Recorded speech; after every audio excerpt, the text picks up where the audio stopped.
Hello from Chile's capital, Santiago.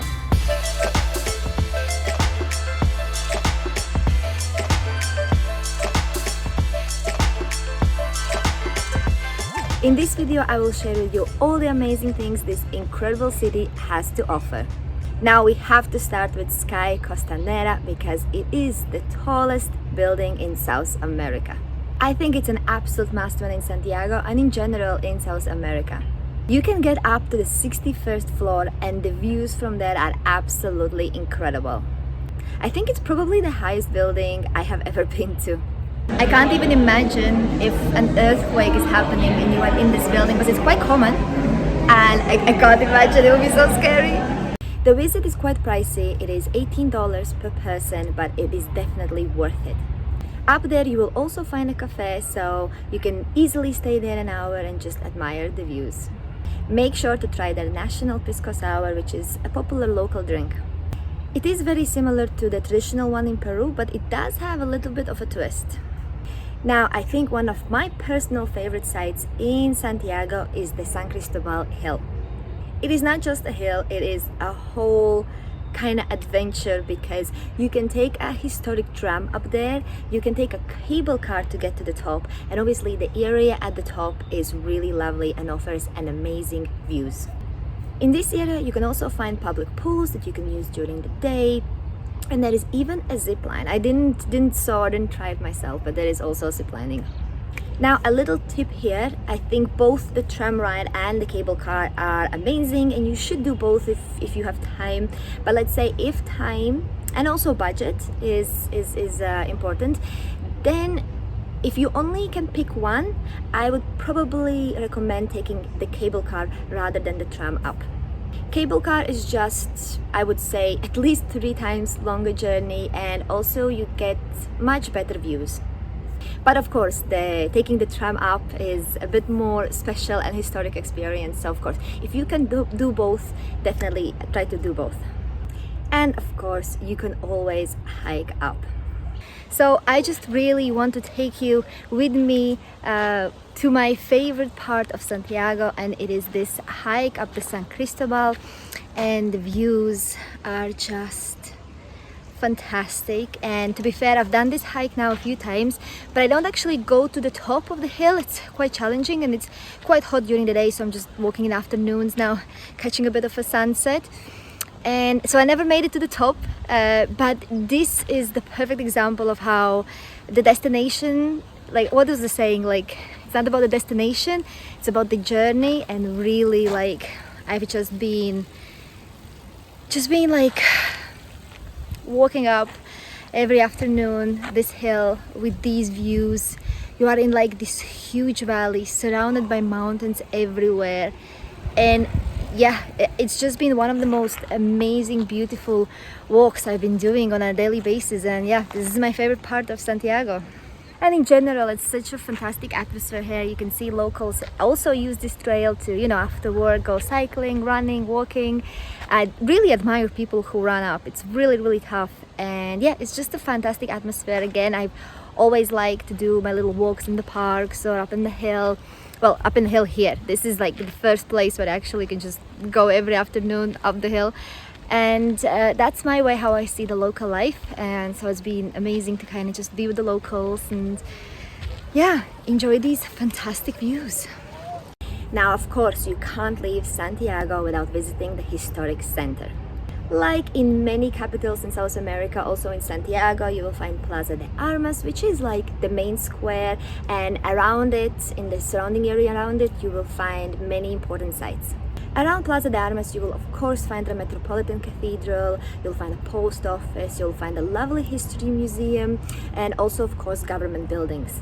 And just a short walk away from Plaza de Armas, you will find La Moneda Palace, which is basically president's office.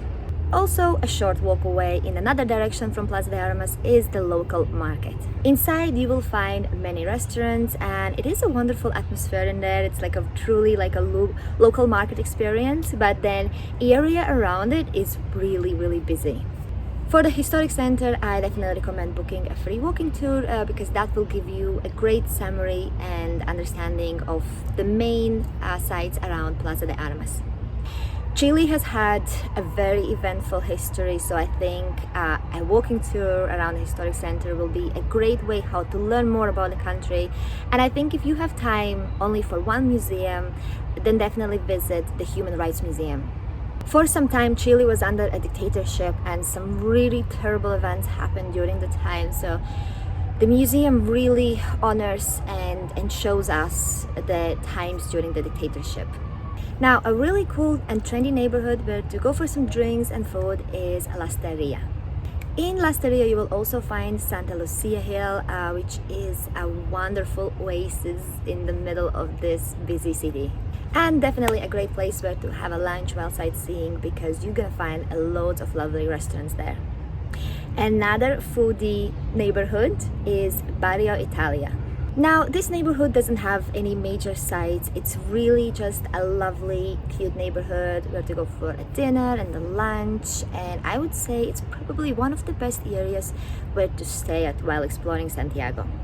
Because it is safe, it is very organized, and in my opinion is quite central. So you are in a very convenient location to explore the rest of the city. Now, I tapped into where to stay, which I personally think Barrio Italia is a great location. But if you are looking for the safest area where to stay in Santiago, then it probably will be Providencia. The area around Sky Costanera, I think, is the safest, cleanest, most organized. There are cameras around.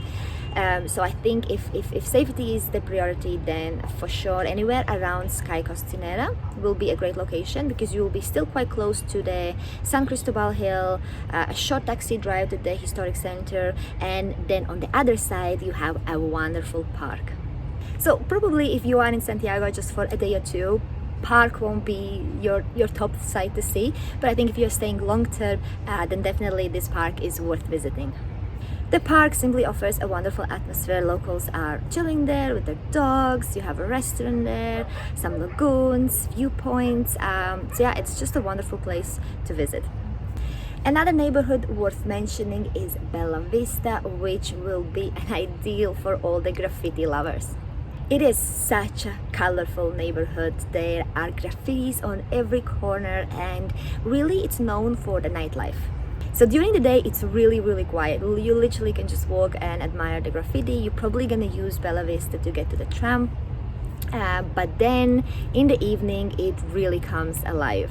Said that, you do have to be a bit careful because it is, I wouldn't say it's dangerous or anything like that, but because it kind of concentrates all the nightlife there, in the later hours, you should be a bit more extra cautious there. So this brings me to a point of safety, and I think in general Santiago is a fairly safe city, especially in the touristic areas. I think during the day you have absolutely nothing to worry about. There are just a few neighborhoods where you shouldn't wander in the late hours. Even during the day, be careful around Plaza de Armas and the local market area because those are touristic sites, and where are tourists, there are pickpockets. Now, as I mentioned, Bella Vista is a wonderful neighborhood to visit, but also you have to be a bit extra cautious, especially in the late hours. There are a few areas I'm aware of that aren't that safe, but I think there are no tourist sites, so I don't really think you're gonna go there. Now, I have actually put together a very practical guide of the best areas where to stay in Santiago, also obviously looking at the safety. So if you are a planning trip to Santiago, make sure to check it out. I think it will be very helpful. I think what I have learned from my time in South America, a big red flag is if restaurants are closing at like 6 p.m. Because like the general culture is to stay out late, to eat with your family. So when I go to places and I see everything closing at 6 p.m, I know it's a massive red flag, and that means that the area is not the safest because obviously just the locals are worried about like some gang activity, and it's not safe after 8 p.m. when it gets dark. Again, just a reminder, during the day it's all fine. It really, all the places you're gonna go to, the museums that are maybe a bit outside, really during the day you have zero worries. Just in general in the tourist areas, watch your bag because pickpockets are everywhere, and yeah, they usually are where the tourists are, so just be cautious of your stuff. Overall, I'm a cautious traveler and I haven't had any issues. I've been really enjoying my time here, so I think, as you know, as long as you have a common sense and you don't challenge the destiny, you'll be absolutely fine. One massive mistake that I did was that I was totally not ready for the weather. I'm not sure why. I thought because the city is kind of like higher up above the sea level, I expected it to be a bit cooler, like the perfect weather, kind of, you know, when it's warm but like fresh, and it isn't. It is extremely hot. So now in summer, in Chile summer, it is extremely hot, and once I landed and I saw the city, I've realized that it's very like dry and a bit like desert type of a vibe. So yeah, it gets really hot here. But that's of course now in summer. Probably if you will be traveling during the winter season, it won't be that bad. But then again, all the major amazing trips that you do from Chile, like Patagonia and the desert, you probably will want to do them in summer, because then you get a better weather, a less chance of rain. So most probably you will be traveling to Chile during their summer. So just a warning, it is really hot. Be prepared. Overall, my biggest surprise, I think, is the food scene. I think Santiago is an absolute paradise for foodies.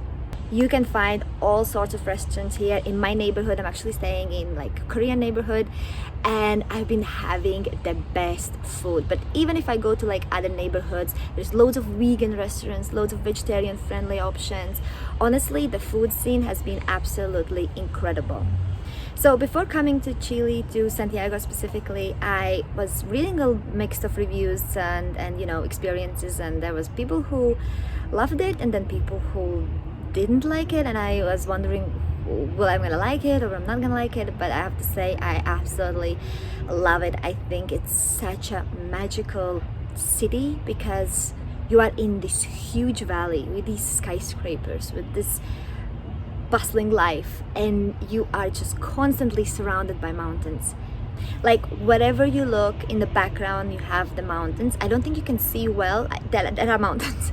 It's a bit foggy today, like misty, so you can't see clearly. But yeah, everywhere you look are mountains. And then when I do my little hikes up the San Cristobal Hill, I'm just, yeah, it's just so magical. Really, it is a magical place. It is no other place like I've been to before. It's a wonderful city, just surrounded by mountains, and yeah, I definitely recommend Santiago as a great travel destination in South America.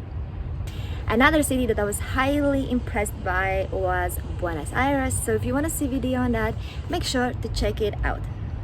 Thank you for watching this video, and I'll see you in my next one.